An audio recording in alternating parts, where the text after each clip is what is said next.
Welcome back, everyone, to this episode of Catch Up with Kai and Cohen. And Cohen's got a story for us, so take it away. So I've been thinking. Okay. I've been thinking about this for a few months, actually. Yeah. I was wondering, is this a recession indicator? So I'm driving, right? Yeah. Quite frequently. You see kids asking for money? No, like when I'm driving, whether it be on the highway or like just general roads, I think there's a lot more cars on the sideways waiting for it to get towed, or there's some like mechanical failure. So they just stop on the side. So I'm wondering, is getting your car serviced or fixed so expensive that people just run it down until something happens? And hence, is that why there's a lot more cars stopped on the sides? So I'm someone that doesn't take amazing care of my car. My car is broken down a couple times. And it's not necessarily because it's expensive. I think, car maintenance, if you're maintaining your car, it actually ends up being a lot cheaper than if you wait for it to break down. I think everyone knows this. But, for some people, I think you're totally right. It probably is a matter of cost. But you know what? Maybe not, because something as important as like your vehicle breaking down, you kind of just put it on your credit card, Not even if you don't have the money for it, it's kind of something that you need to fix right away. I know. I don't know. Like I know lots of people who, like, when they get gas, getting a full tank of gas is a privilege. You know what I mean? Yeah. Like some people can only afford like $10 of gas because they can't afford it. Yeah. So that got me thinking, like, maybe they can't afford these maintenance costs. Like what, like $200? That's expensive for. Oh, dude, maintenance is a lot more than that. Yeah, but I'm not as cheap as it can go. Maybe you're going to like a buddy or a friend who's a mechanic. You know what I mean? So that's like I'm wondering, can they just not afford it? Is that a recession indicator for cars to be parked on the side and it breaks down more often? Because I think that's an observation. I think that's a true observation. Like I see more cars parked on the sides compared to years before. I think you're totally right. Probably anything that's above the norm is somewhat of a recession indicator. I mean, do you see that? Like, do you see cars more parked on the highways? I mean, I don't. I guess I don't drive a ton, but I've always seen like a bunch of cars parked on the sides of like the highway, and I always thought it was like, okay, this dumbass was just like fucking speeding or some shit. Oh no! I mean, that's obviously when there's a police involved. But sometimes cars, a lot of times like the police will go away and then the car's like still. Is that what happens? I don't know. I think so. I think you're supposed to wait for the police to like fuck off before you can actually fuck off when you get a ticket. Really? But you're right. The situation that I'm bringing up is not the most common situation of someone being parked on the side of the road. So you don't agree with me? No, I think I do agree with you. I do agree. I think it probably is a recession indicator. I mean, how much more frequently do you see it now compared to before? To the point where you're like, okay, yeah, something's going on. I only say that because when I drive to work, I feel like I get a lot more traffic than before. And when there's traffic, it's often because there's a car parked on the side and people are just trying to drive around it. They just want to be cautious. And I think that the frequency of that has went up quite a bit. And by that, let me say maybe 2 years ago. Yeah. It would happen maybe once every 2 or 3 weeks. When did you move? 2 years ago. Okay. Yeah. Well, I take the same roads though. Okay. But then now, within the past year, I see it maybe once a week, sometimes twice a week. What else could be contributing to this? Nothing really. I mean, like if you said it was the winter, sure, but then it's the summer now. You know what I mean? I mean, we're getting like record-breaking heat though. Oh. That could, I'm not entirely sure if that contributes to cars breaking down. I know it's like not great for electronics. Your AC stops working. Like there's some days where my AC fucking craps out because it's just so fucking hot. Yeah, I mean, but that's not a reason for your car. Yeah, that's not a reason for your car breaking down. Because car breaking down, there could be many, many reasons, but like I know nothing about cars. Yeah, but it sure would help if like one of us knew something about. I presume the most common reasons is like your tires, like kind of, I don't know, there's something stuck and then it just blew up. No. I've gone on like some fucked tires for way longer than I should have. You can get away with fucked tires for quite a while. Or there's something wrong with the engine. Yeah. So usually something's got to be wrong with the engine or like your brakes or I don't know. I'm just throwing terms out. Transmission that could go wrong there. So that's what I've been thinking about. Yeah. I mean, fair thing to break up or not break up. Fair thing to bring up Valid. I don't think it's the most in-your-face recession indicator, though. It hasn't happened. I don't see it often enough to be like, oh yeah, we're in a fucking recession. But there are other things that make me think we're in a fucking recession. Like what? Like, dude, everything's so fucking expensive. I mean, nowadays. well, yeah, those are the obvious ones. But I just wanted to pick out like any like things that aren't so observable or as like right in your face. Yeah, I mean, everything's expensive. Getting your car replaced is getting expensive. Like buying a new car is fucking expensive right now. So much more expensive than it was even like just a decade ago. Oh yeah, 100%. Or like, dude, do you remember 2 decades ago? Like, do you remember the McDouble prices? Oh yeah, Yeah, like, that's dude, crazy, man. I think I've told you this story before. I don't know if I've said it on the podcast. Yeah, you told me about this. Yeah, fucking in high school, I used to go to McDonald's almost every single day after school in senior year, grade 12. Almost every single day. It was like 4 of my friends and I, we would get into my friend's car, drive to McDonald's, and he would drop us all off home, like after McDonald's, right? We would chill for a bit. And back then, I used to get, my order used to always be like 3 or 4 McDoubles with mac sauce added onto them. And a McDouble back then used to cost $1.39 Canadian. Yeah, I remember. $1.39 Canadian, and adding mac sauce, you'll never believe it, it was free. No charge for adding mac sauce onto your McDouble. And whoever has not done this, this is the way to have your McDouble. You got to just add mac sauce. McDouble like a Mac. Not even like, well, yeah, you could get it like a mac, but I just add the mac sauce on it.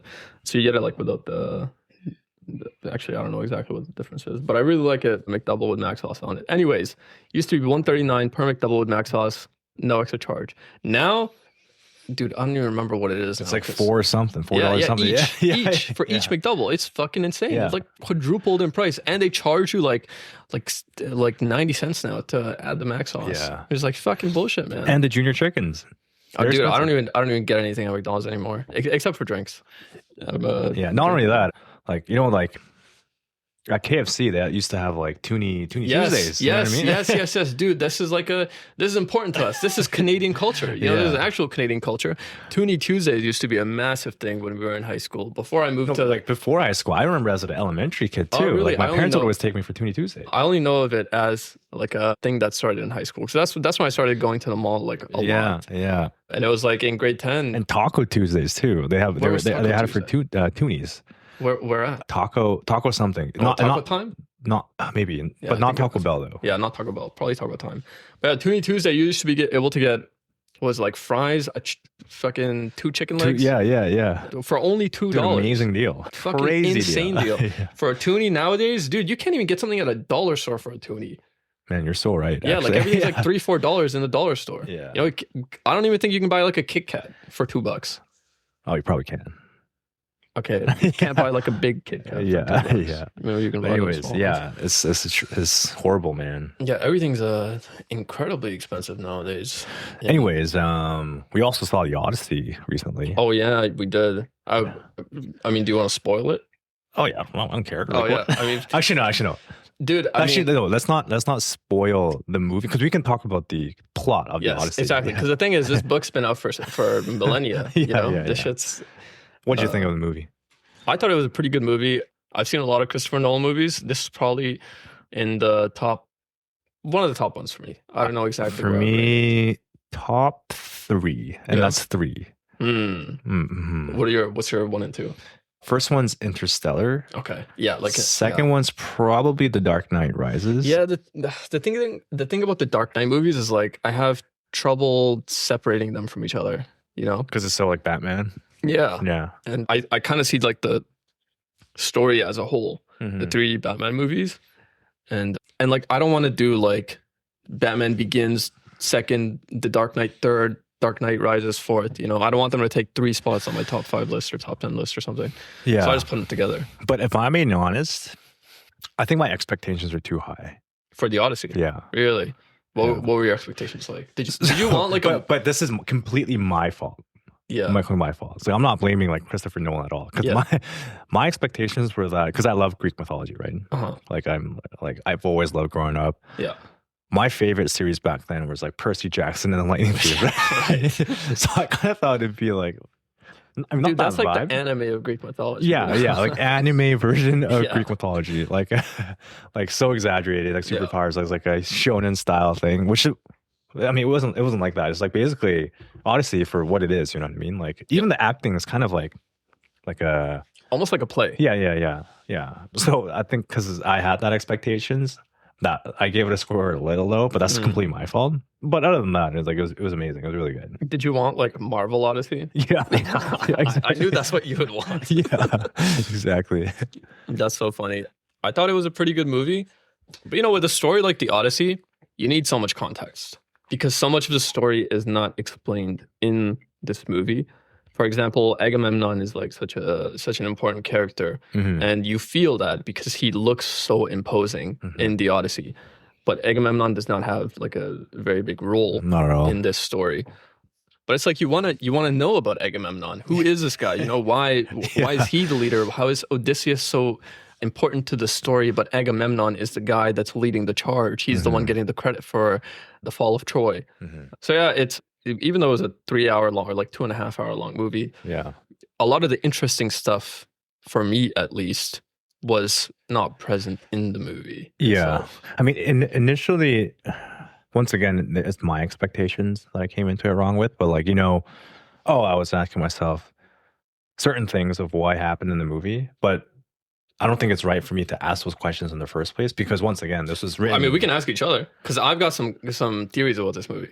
I mean, the big thing is that like the message I got with the Odyssey, not just like the movie, is that don't be arrogant, don't mess with the gods. Like you're not better than the gods. Listen to them. Basically, is what I got. You know what I mean? I got that too, but there was something that I've been thinking about a lot ever since seeing the Odyssey, and it's this idea that I can't shake out of my head, which is what the intent of the authors of these stories were. Like Homer? Yes. Yeah. And specifically, but I think that's the story. Like, don't be arrogant. Don't mess with the gods. I have a bit of a different interpretation. Of course, there's that interpretation, but I think I mentioned to you, I viewed the Odyssey as a story about a man dealing with PTSD. You told me about PTSD. that. Yeah, and I viewed the events in the Odyssey as manifestations of this PTSD in the mind of Odysseus rather than events that actually happened.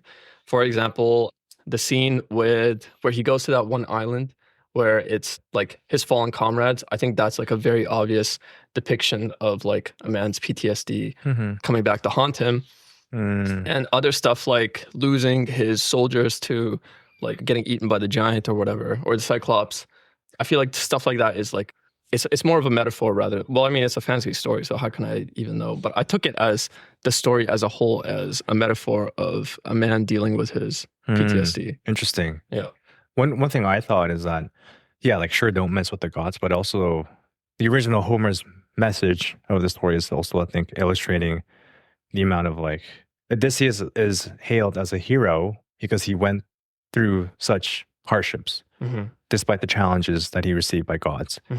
He's not a demigod. He's a human, and he was able to overcome these challenges. Unfortunately, like his men died, but like I think was also another message by Homer. Like to be hailed as a hero, you need these amount of hardships to be overcome. Yeah. I want to ask you something. So the grave mistake of Odysseus through the story of Troy was his betrayal and kind of like blasphemy to the gods by presenting the Trojan horse as trickery. It was like the most dishonorable thing you could possibly do. Well, also they were abiding Zeus's law. Yes, exactly. They were breaking Zeus's law. Yeah, and the blame for breaking Zeus's law, all of this falls on Odysseus, which I thought was so interesting. Even from the perspective of Odysseus, he really internalizes this grand plot, even though like sure it was his idea, but it's not like he executed this by himself. Everyone else involved is super complicit in this just by association, just by being there. No one, it doesn't exactly seem like anyone was trying to stop Odysseus's plot. That's true. You're right. Like everyone was in it. Exactly. Everyone else was in on it. Yet Odysseus is the one that... Well, actually, maybe that's why they all died. Maybe. Yeah. But still, it seems like Odysseus is the one that's like morally taking the blame for the Trojan horse. And also, this Trojan War is like very symbolic. It's the end of the Bronze Age.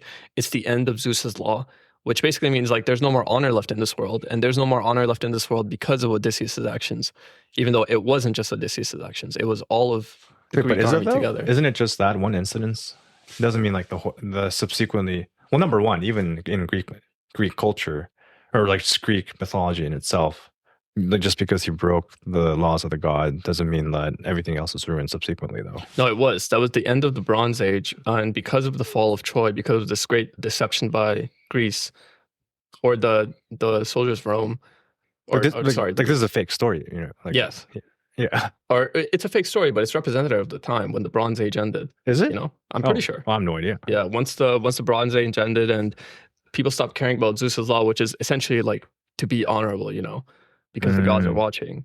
And you know, in the story, you keep hearing about the sea people, and we don't know who the sea people were. And in the end, the Odyssey, it's revealed that Odysseus and his army are the sea people, and the sea people have been these people that have been constantly breaking Zeus's law. Oh yes, yeah. And it was Odysseus's army the whole time that was breaking Odysseus's law or Zeus's law, and because of their actions, Zeus's law is not something that's widespread anymore. But I'm saying the story isn't what contributed in history of. No. Yeah. But it is a retelling of like stories, you know, even though it's fiction. I'm sure it's quite. Quite. But is that influence. when the Bronze Age ended? I'm pretty sure, yeah. Is it? I think so. Yeah. Okay. Anyways, do you think growing up, like even now, as a Greek person, they're told Greek mythologies, like folktales? I mean, like almost like folktales, like in respective cultures. You know, I really wonder about that because when I went to Greece, I was so curious, like what exactly is the culture here. And so there's like tons of historical landmarks still referring to ancient Greece, but I'm not exactly sure if they're taught that as part of like compulsory education. No, I'm not talking about education, but as a child. Okay, for example, I'm Korean, and growing up, my parents would tell me about Korean folk tales. It's probably like that's probably an analogous experience in like Greek culture, it's gotta be, right? yeah, for sure. Yeah, because that's like they're such a big part of their culture, I'm assuming. Yeah, you know, I mean, it would be a shame to lose that stuff because even beyond just Greece and you know the Mediterranean, the story of ancient Greece is so rich that it's famous worldwide. You know? Man, that'd be so sick. Like growing up with those stories. Yeah, right. I mean, everywhere has these amazing stories. It's just like I grew up with those stories too. Yeah. I mean, or what I'm trying to say is like all nations have this rich history. It's just so much was lost to war. You know, all these texts were lost. But anyways, I was thinking because I just had like over the weekend I went to the mountains to go golf. To go golf? Yeah. Okay. I was thinking about it. Like, do you think? Well, two questions. Do you, like you personally, do you think you're destined to be living in a specific city? Living in a specific city, like a very specific city? Like you probably have a dream city, right? Yes. Do you think you were born to live in that city? Nah. No. I think I was born for certain things, but not something. I've never really thought about this. Maybe I was born to be somewhere, but it's like I didn't care that much about that, so I haven't thought that much about that. But what are your thoughts on that? Because I used to think like that when I was younger, like in junior high. Yeah. I was like, I mean, I'm from Seoul, you know what I mean? Yeah. It's a huge city. You think you were born to live there? I thought I was born to live in a city, like a major city. I'm not talking about like smaller cities. I'm talking about like mega cities, like New York, Tokyo, London. Gotcha. Like I guess Seoul kind of, but that's technically not a mega city. But I guess that, when I was a kid, I also like imagined that's what would happen. Yeah. But have you don't think like that? I mean, I don't think like that either anymore. Like, are you asking like if I have a drive to do that? Yeah, like a drive. Like, you know what? I'm doing it. No, I think I thought that way for a little while, but at some point in my life, I kind of started fantasizing about just growing old on like a vineyard. I mean, nowadays I have those thoughts. I've had those thoughts since I was like 15. Really? Yeah. Oh yeah, mine was different. I think up until maybe like mid 20s, I was like, wow. I mean, no, not even mid 20s, early 20s. I was like, I want to be in the city. But now it'll be like, I want to be in a cottage. I've never really wanted to be in like a big city downtown. Yeah, like never at all, to be honest. Actually, not never. Maybe like when I was like super, super young and thinking about like the universities that I wanted to live into, that I wanted to go to. Like, for example, one of the first universities I ever wanted to go to was Oxford, which is like completely random. I think I just like learned about Oxford University and I was like, oh, I want to fucking go there. So like that contributed to wanting to live somewhere But after I got to a certain age, I think I just, not even like an old age. I think at some point in my teens, I was just like, it would just be so nice to just be living in nature on my vineyard with maybe a couple animals, my wife, my kids, and yeah, just live life like that. Yeah, but what if there in a time when you wanted to go pro? Because that would happen in a big city, you know? Yeah, but that was believe it or not, that was also still like just a step to get to where I actually wanted, which was that farm with my dogs and cats at the end. Interesting. Yeah. Well, now, what would be your dream city? Like, what would be your goal city? So my answer has always been like such a fucking basic bitch answer. Was always like a vineyard somewhere in Italy. Yeah. Yeah. But then like I've recently been reading up a lot about Italy, and I don't want to shit on Italy. Well, yeah, let's not talk bad about countries. Yeah, I just heard like, well, yeah, just like what you read and what you heard about. But basically, I was like disillusioned a little bit about how fantastic a life in Italy would be, and I have a bit more of like realistic expectations now. It was like a fairy tale dream until I looked into it a bit more and realized like this is not the perfect place for me. Sure, it's a great place, but I think I could probably find somewhere that I would like even more. But I feel like that's like for every single city though. Like when you first move there, it's probably amazing, and you have this like preconception of what it's going to be like. But maybe years after living there, you're like, okay, you know what? Oh, it's probably not that good. You know what I mean? Like I feel like that's a pretty wide, like, very common experience to most cities. Yeah, probably.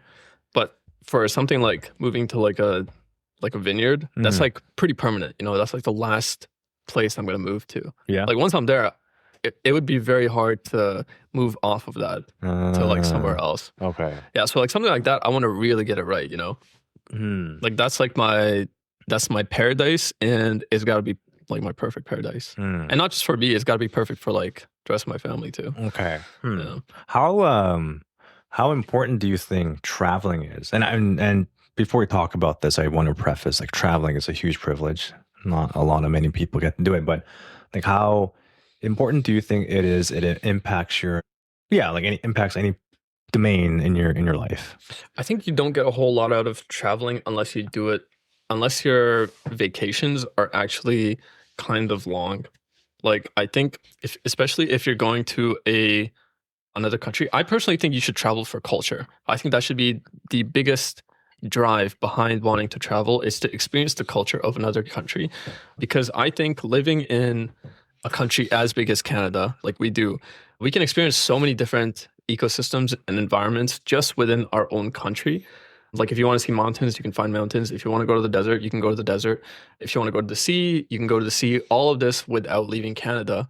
Yeah. But the big thing is, we've only got so many cultures in Canada. You know, even culturally, you can like experience a lot depending on where exactly you go to Canada, where exactly you go in Canada. But to experience really authentic culture is, in my opinion, that's what should be the goal of traveling. And I feel like you can only really get that authentic cultural experience once you're in a country for like a week, you know? And I don't think you can really get that in a shorter amount of time. I think it is important if it's like something available to you, but it's not like the most important thing in the world. If you can't travel, it's okay. I haven't traveled a ton, still living a good, happy life, I think. And, you know, even though I haven't traveled a ton, I think I have a decent amount of perspective on the world. Yeah. Yeah. I mean, that's a good point, because culture is so important. I think let me reframe that. I think getting the opportunity to witness, learn about different cultures is very cool. I'll say not important because, once again, it's a privilege. Travel is not important. Is that what you're saying? No, like all of this isn't really essential because, once again, it's a privilege, right? Yes. But I think it's insightful. Like it helps you widen your perspective in a way. Yeah, like you could get it. It's about getting experience, you know, lived experience, and you can get a fair amount of experience by researching things. Like, say you're curious about Filipino culture, you can go on the internet and research a ton about Filipino culture. Yeah. And you can become like a well-read person and gain some experience that way. But it's very different when you're able to firsthand, with your eyes and nose and ears, you're able to experience that Filipino culture in the Philippines. Right. Yeah. Like you don't have to travel to get it. But just wanted to point out. But No, I agree with you. Like traveling for culture is probably What do you think you should travel for? probably my number one reason as well. And when I say culture, it could be about like the food, it could be the people, it could be the general vibe of the area, but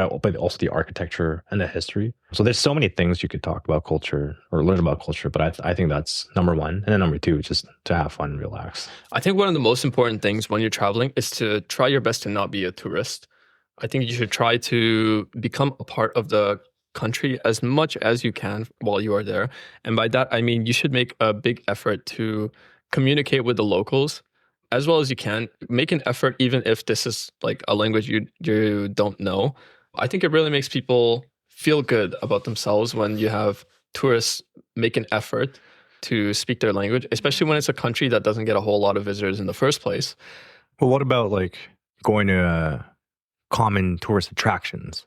Like what? Give an example. Like Athens in Greece. Yeah. Well, everyone there speaks English. No, I mean, like, do you think going into those attractions, like, is that part of a priority of traveling?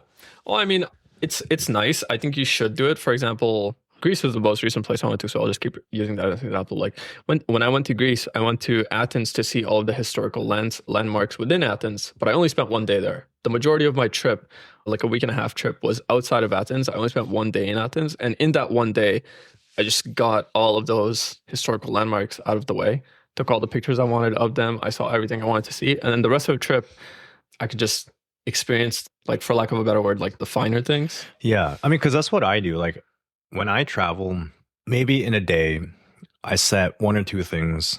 Could be a tourist attraction that I want to see, and I'll get it done in like an hour. Yeah, and then I spend the rest of the day just walking around. Yeah, like aimlessly without a specific destination in mind. Me too. I don't even look up restaurants. Like I just walk into whatever restaurants I think is cool. Yeah, I do exactly the same. So that's my style of traveling. But some people are different. Like they search up every single thing minute by minute. They try to hit all the landmarks and everything, which I can see why like they do that. But I think there's a point in like listing out things that you want to see prior to a trip. But I think that's where it should end. I think you should just have your list and then like if cram as much as you can into as short amount of time as you can, and the rest of the trip should be just like you enjoying yourself. Dude, when I do the exact same thing as you. I like get that shit out of the way, and then for the rest of the day I'll literally just be like walking around, not looking up restaurants. Like in France they have like their menus like outside of the restaurants, or like a little board thing with their menus to like just walk around, look at specials and stuff. And one thing I really love doing when I'm traveling is just fucking talking to people. Like just random ass people. I don't do that though. I'm too shy to do that. I do that all the time. Yeah. It's really fun for me. I think humans are so interesting to me. They always have been and they always will be. And I love getting the experience of other people's experiences. Yeah. And when I say I want to experience culture, that is the talking to the locals. I hope that's not like a bad way to refer to people, the locals. Locals? I don't know. I'm sure it's fine. I think that's okay. Yeah, talking to the locals, I think, is one of the most fulfilling parts of traveling. Yeah, I mean, yeah, I'm just too shy to do that. So you just gotta do it, you know. Yeah, you'll never see that person ever again. And what if it's like the coolest person in the world? That's true. I should really step out of my comfort zone. I mean, I do travel a lot though, alone. Yeah, you alone, do. Like, independently, which a lot of people don't do already. But yeah, no, I like. I'm like a very lax traveler. I just like go, don't plan anything, set one thing to do, get it out of the way, just walk around aimlessly. Yeah. And that's it. That's what I do. Yeah, same here. Dude, do you remember your bachelor party? Were you like go that weekend, or were you mostly just like fucking... No, it was just chill. It was lax. Okay. Yeah, same here. Yeah. I was just like I remember just like the laziest fucking weekend of my life. But which also is amazing. Like, yeah, it was fantastic. It could just like go experience stuff whenever we wanted, really. And that was ideal. It was the best. I agree. We've been having some real extreme weather in North America lately. Yeah, like there's fires everywhere. There's smoke everywhere in all like eastern and western regions of Canada. Yeah, it's horrible. Not just that, I saw this website the other day. It's called like a smoke map or smoke tracker or like fire tracker or something. Yeah. And it's like a map of Canada that lists all the active wildfires and 24-hour forecast for like the wind movement to see where all of this shit's gonna go. And first of all, America's getting fucked. Like North America. No, America. America. Yeah, like America. a shit ton of America is getting fucked. North America is also getting fucked.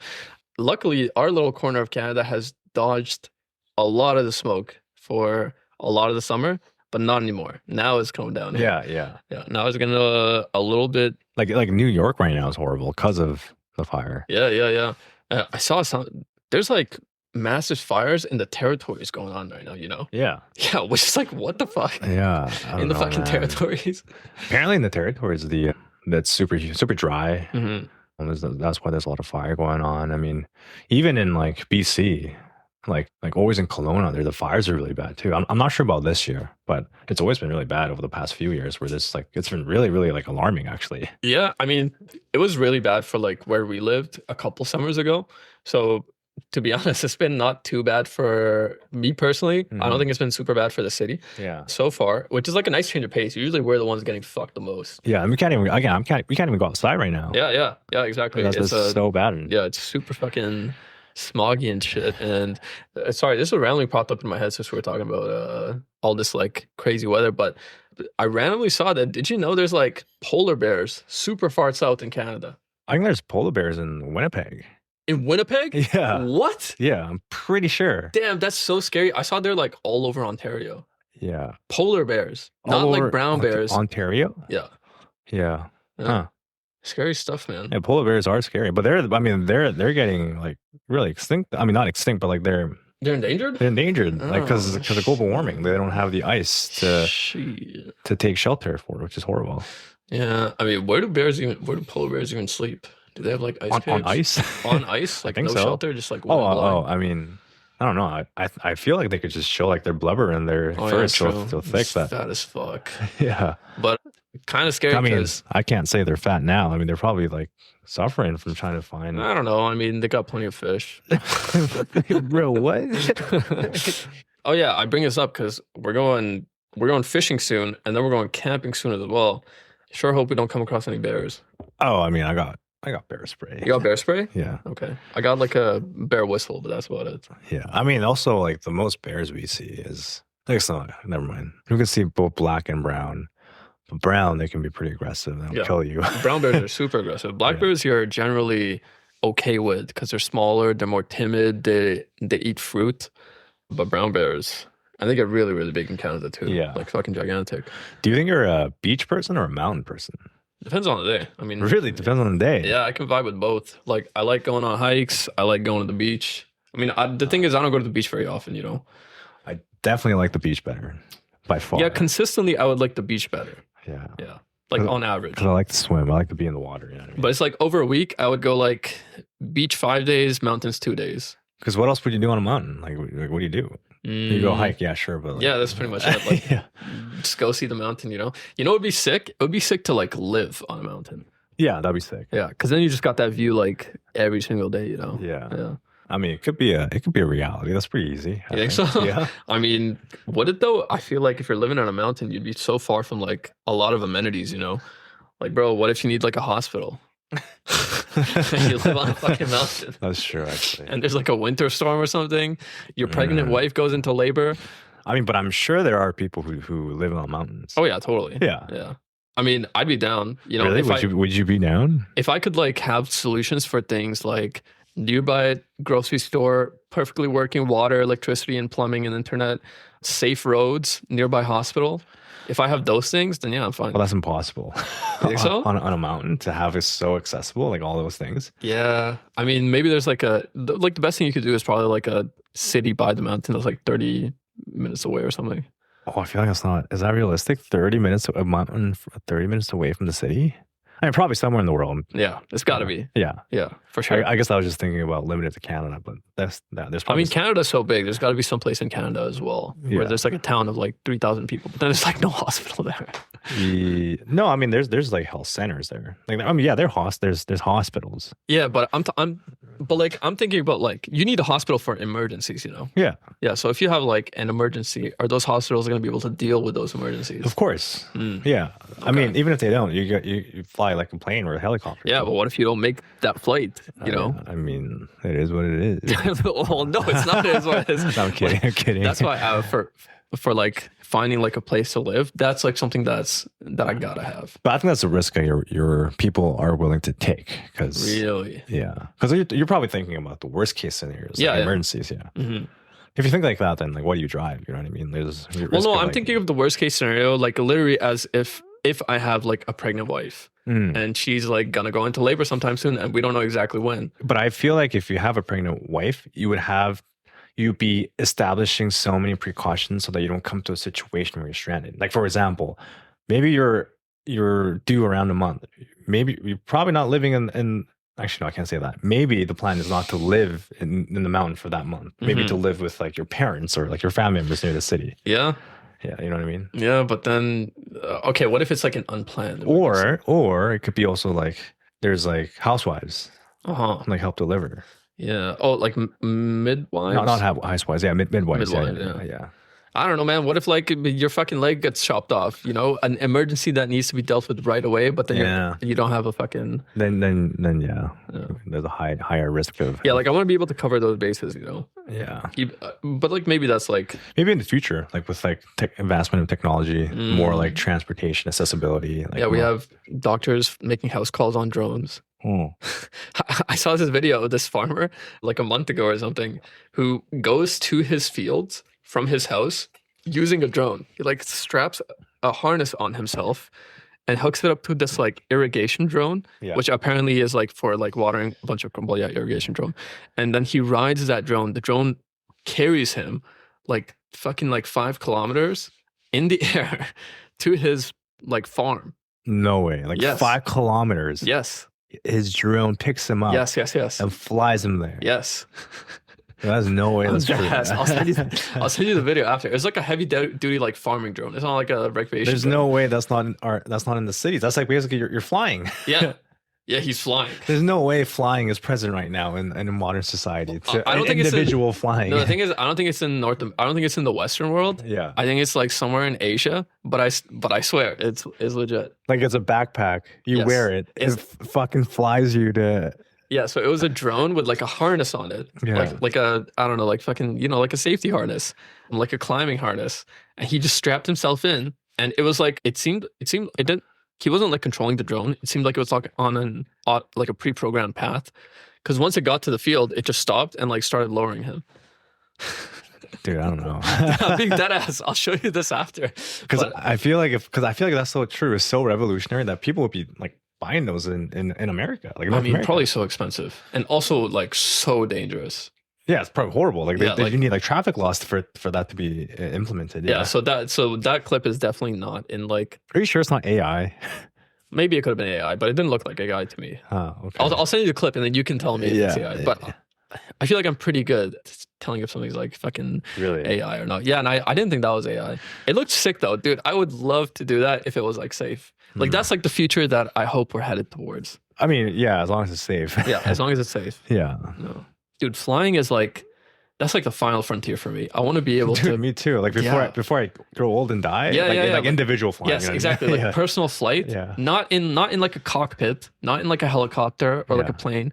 I want my own personal like light flying machine. You know. Yeah, that's like me too. Like how far of a distance do you hope? I gotta get to the clouds.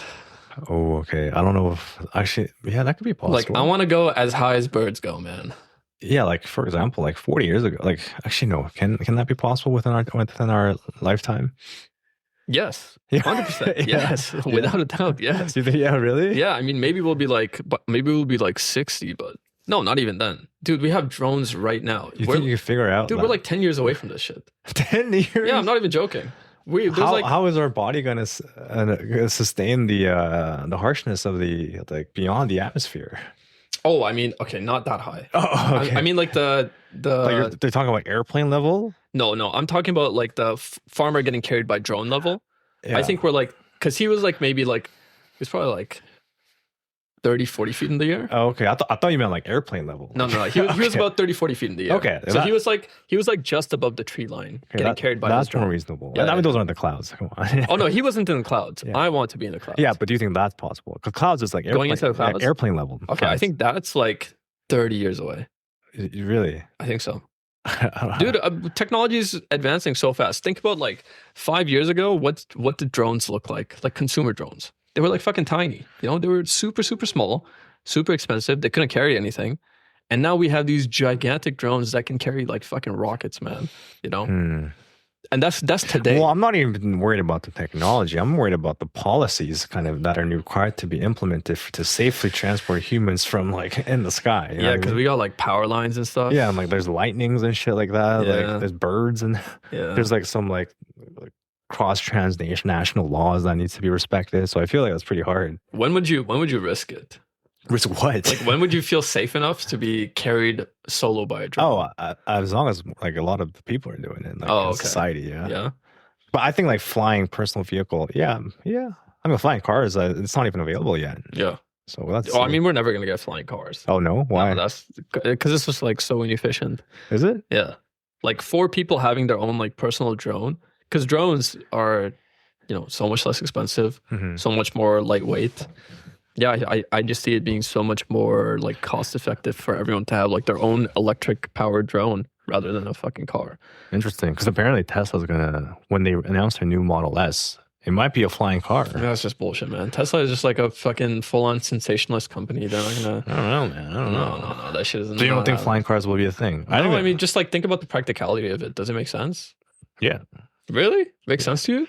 Like, I guess no. It's like not much different than just normal driving cars. Yeah, I mean, like I think the natural evolution is like light rail everywhere. Light rail. Yes. Like train. Yeah. I think that's like where humanity should be developing right now. We need to get a system of light rail everywhere. And that should be like the preferred method or mode of transportation for everyone. It should be so convenient that everyone just takes light rail. And I think from there we go to drones. Oh, really? Yeah. Because I want to go to drones from there. Interesting. Yeah. Well, what other technological advancement do you hope to see within your lifetime? Dude, it would be so fucking awesome if like Sword Art Online was real. I was literally just talking about that, like entering virtual reality. Yeah. Like, I think that one's really doable. I think that's like within our grasp, actually. Probably. Yeah. I mean, and not so much like that, because there's like a really big part of like Sword Art Online was the feedback where you could like feel pain. Oh, I don't want that. Yeah, I don't want that. Yeah. But I'm sure like a lot of people do want that. But what I want is like a fully immersive VR. Yeah, VR. Immersive, yeah.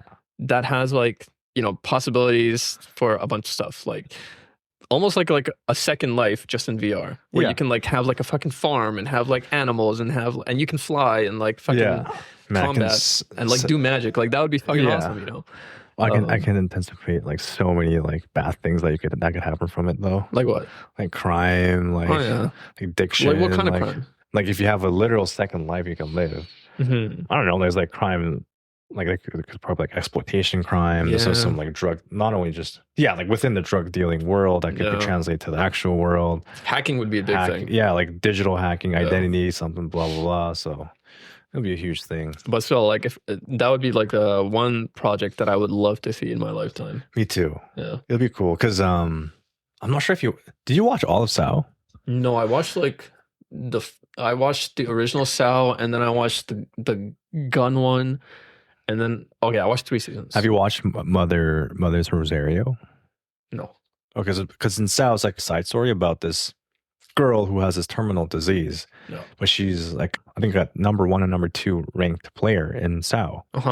I think that's really cool. Was that like the little girl? She's like in the hospital? Yeah. Okay, I did see that season. Yeah, I think VR being able, like used for something like that is super cool. Yeah, that's awesome. Yeah, I agree completely. Do you think anything like that is in development right now? Oh, 100%. Yeah, so, I think because that'll be revolutionary, right? Like, yeah, well, they're going to capitalize on that. Yeah, it will be revolutionary. It's just like thing is right now you have to wear these beefy ass headsets when playing anything in VR, and not just that. There's the big challenge of movement. Of like how do you translate movement in the real world to the video game without without making it so awkward in the real world and requiring a lot of space. And I'm sure you've seen that like Disney like magic floor thing, and that looks super cool. Looks really, really applicable for VR, but even that seems like it's quite a ways away. Yeah, I mean, I don't know. I think it's pretty close. Really? I think the reason why is not as advancing is because of ethical reasons and like political and security reasons. I think if you just let the science go wild, we could actually achieve it more easily. Right now, there's a big problem with graphical processing output because GPUs are not keeping up, like graphics cards are not keeping up with the demand of graphics cards. And that's just making things really hard. And it makes things especially hard in VR because VR requires so much processing power. Oh, really? Yes. And one of the big issues with VR, one of the biggest problems is having a high enough frame rate to not make humans dizzy. Yeah. So for me, I think you need at least 120 frames per second on VR. 120? 120. At least 120 for it to not be super noticeable that you're like fucking playing like a video game on a certain frame rate.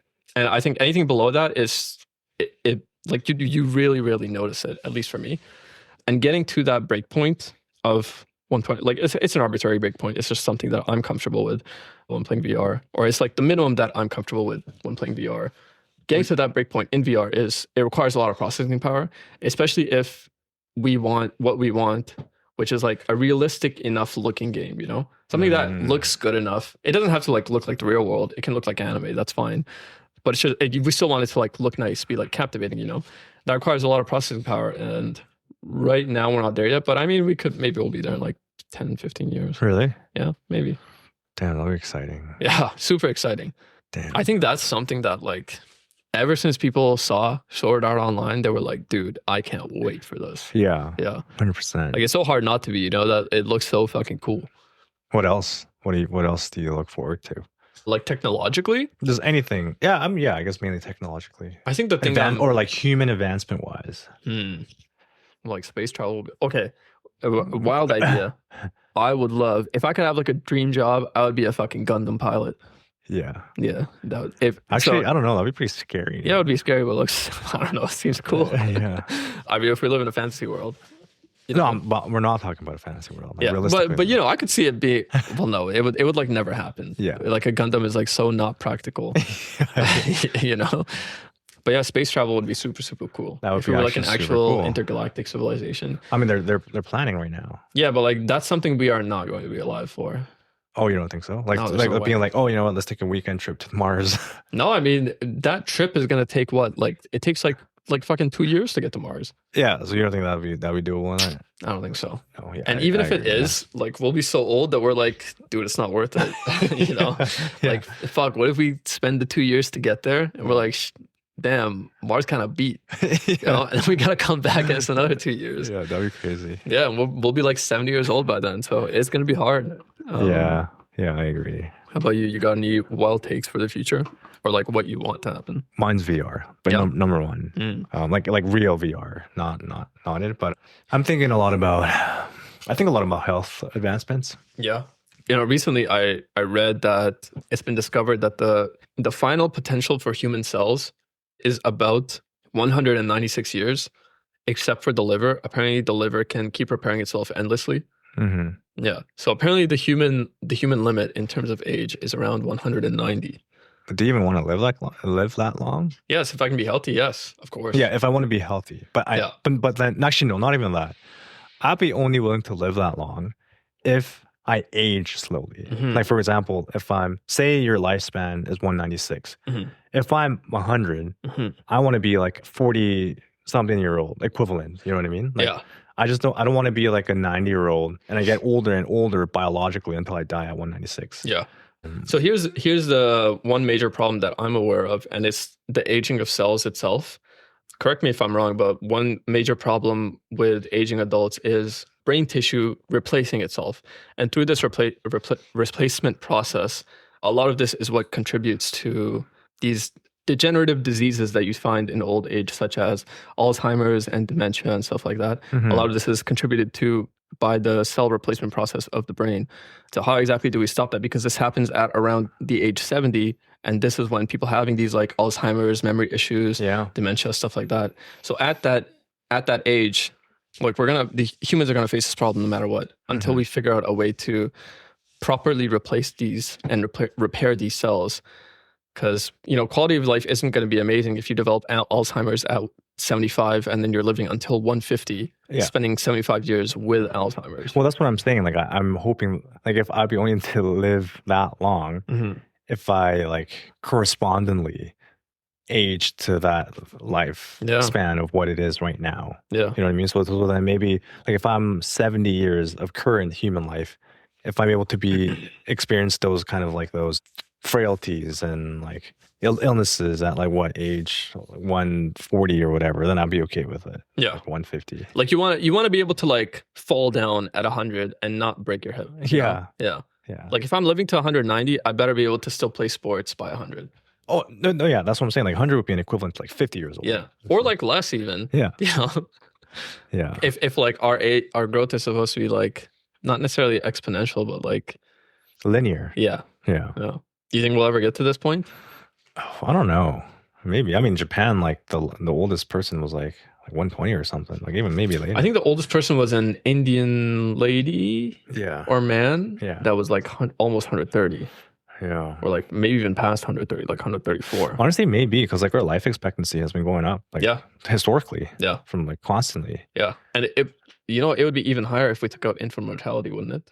Yeah. I mean that's what's happened like before. Like I think so because of infant mortality rates going down year over year, that's what causes the human life expectancy to go up. I think that's one part of it, because I think like, for example, when you search up like what's the life expectancy back in the medieval ages, like I think they say like 30s or even like 20s, and people think that's because people live until their 30s, but that's not true though. That's because infant mortality was like pretty high, and that skews down the average age. Like people like even back then, like in like 500 BC, like 400 BC, people like Aristotle, they lived until like 60 years old or 70 years old. So but remember, there were still a lot of things that did contribute to death beyond infant mortality, such as widespread disease, like the common flu, cold, So I mean, humanity food poisoning. Humanity has almost been wiped out a couple times by disease, like the Black Death. Almost completely wiped out humanity, or at least on that part of the world. Yeah, and Spanish flu as well. Yeah, and everything. So actually, it will probably get to the stage of our life expectancy, like growing and growing. Probably not in our lifetime. That'll make a meaningful. Well, I mean, what solution do you see for the problem of human cell degeneration through replacement? I think it's what you say. Like it's regeneration, but it's not about like just purely about it's extending the cell's life span, but being able to age slowly to reach that end of that lifespan. Actually, we all know what the answer is. What? The answer is stem cells. Yeah. The answer is stem cells. We just got to get through all the bullshit bureaucracy and regulation surrounding stem cells. I mean, there's a huge ethical implication with stem cells. Is there though? Yeah. Can't you can harvest stem cells from unborn fetuses, right? There we go. Oh no, but you can harvest stem cells from more than just that.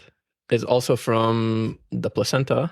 Yeah. A lot of stem cells in there and other stuff. Yeah, I mean, like, I'm not too updated on it anymore. Yeah, me neither.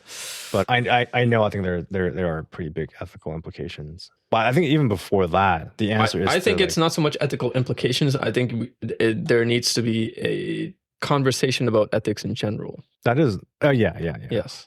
Wait, what do you mean? Because I think because the conversation about stem cells is like the ethical burden of creating humans for the purpose of harvest. Well, not creating humans.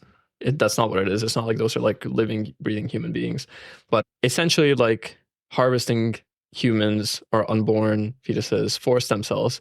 And people see that as an ethical burden and moral burden. But but I think rather deeper conversation needs to be had specifically about the other side of this, which is the ethical and moral burden of letting people die not using this technology because we're worried about ethical and moral burdens from the other side. Yeah. But that is a very, very nuanced conversation that I don't know if we're prepared to have. I don't think we should have that conversation. Yeah, probably not. Yeah. But I'm for stem cells. Sure would be nice. I mean, it is being used in like treatments Mhm. of different illnesses nowadays. Yes, I mean, stem cells have proven to be quite literally like a miracle substance for humanity. I'm sure they'll find a way to harvest stem cells, and they have already, that are not limited to the things that they originally find initially. Yeah. And then they just grow in field. It's a growing field. And it's just like rapid advancement. Yeah. A field that I'm in support of, and I hope. Do you think the advancements have plateaued in humanity? Like, for example, like if you take a graph, let's say starting from civilization of humanity to now, I feel like the advancement have been like pretty exponential, right? You know what I mean? Yeah. Like, for example, like the advent of the radio, television, and now phones, and you got like fucking FaceTime and everything, like virtual reality. That's profound, like compared to when like 100 years ago. So then, do you think we're at a peak of plateau, or do you think it's going to be a continued plateau? I mean, no, continued exponential growth of advancements. I think we're in continued exponential growth of advancement right now. I think there are greater barriers to the progress of humanity through this collectivism. And those barriers being people in control that want to stay in control. I think that's what causes. So you're basically saying that people are limiting our potential. Yes. I think that's what's going on. Because my question is because every technology, every new technology, every breakthrough in technology is an opportunity for money for someone. And an opportunity of money for someone is the same as an opportunity for money being taken away from someone else. Yeah.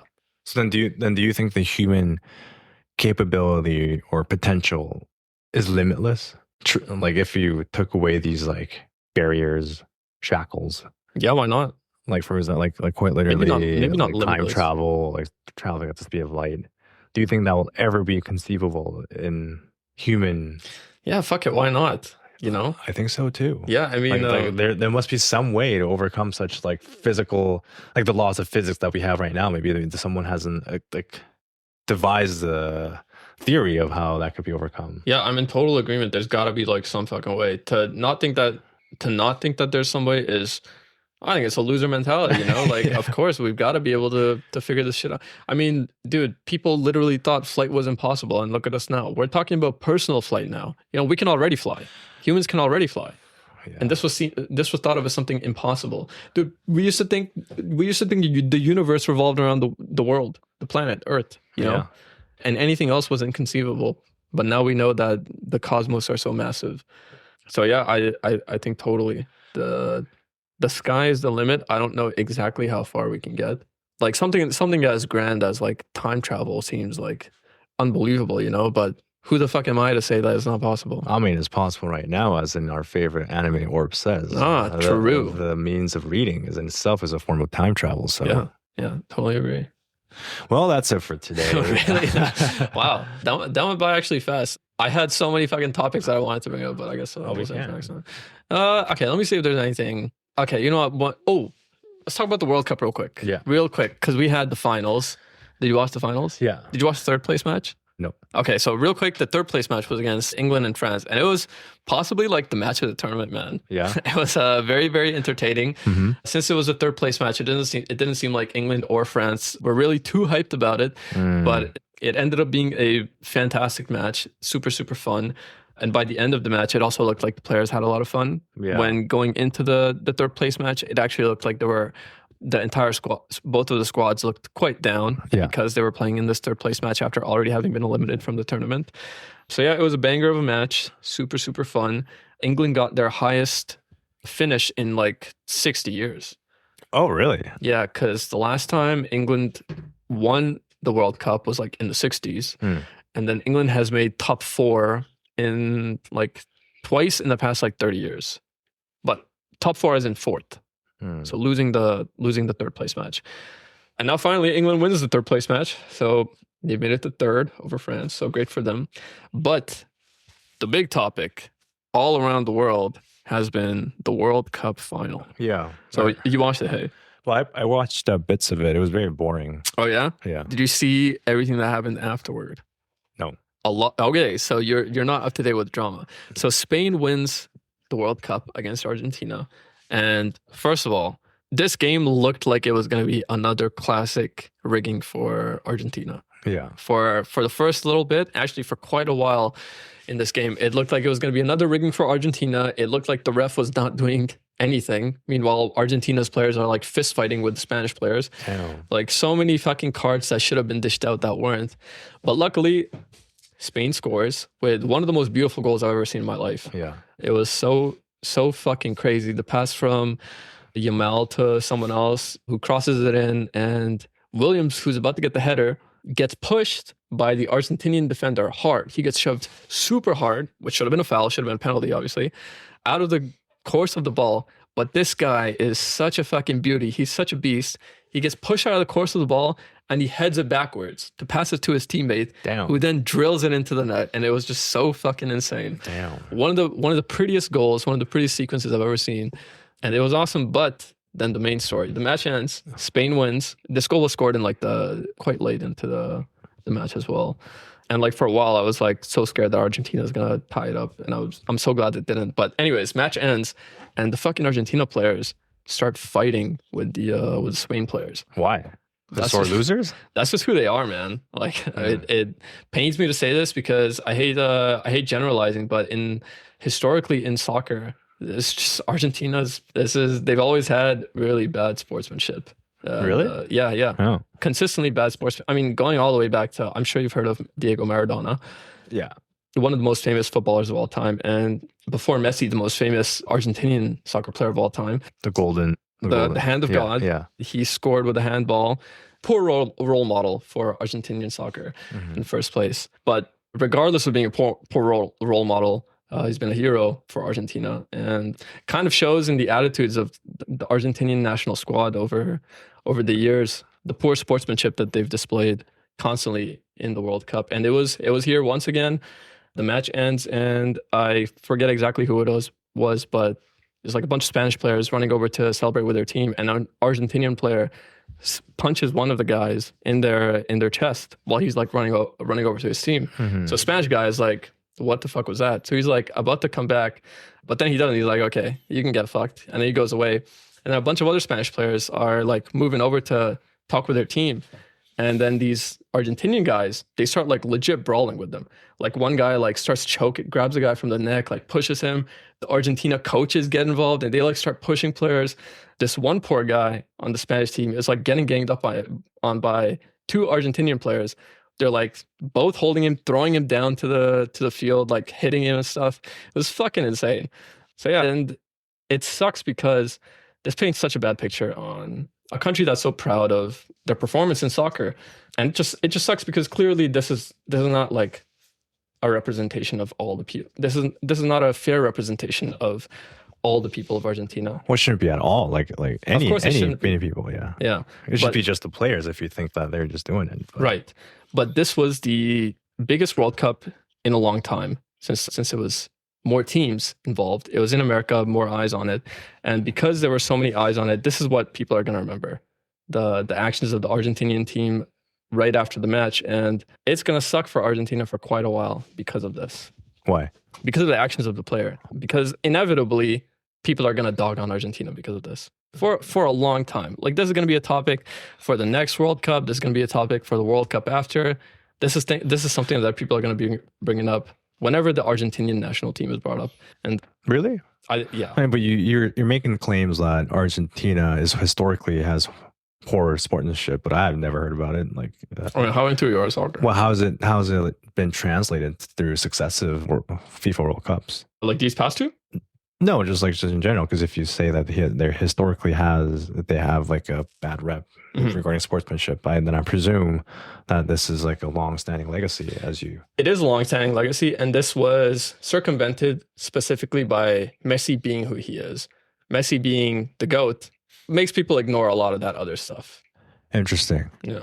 Well, I can't say anything on it. I know nothing about it. That's fair, but yeah. So the World Cup ends with this unfortunate, ending. Something that should have been more of a celebration of the sport ended up on a bit of a bad note. Yeah, it is what it is. Ended the World Cup, but I had a great time. This World Cup really brought back my joy for soccer. Not sure if I'll Not sure if I'll get back into watching club soccer, to be honest. I think I might have had my fill with just the national teams. Maybe I'll check out Euros once it starts up again, but yeah. And one final thing is I brought up Canada's performance at the VNL. This past weekend, unfortunately, Canada got eliminated from the VNL. So this is Canada's goodbye. They did well, but unfortunately not well enough. And yeah, it seems like next year we'll be getting replaced by either Russia or someone else, maybe Poland. Yeah. All right. Well, thank you guys for tuning in. That was everything for today's episode of Catch Up with Kai and Cohen. I hope you guys enjoyed, but we'll see you in the next one. Peace.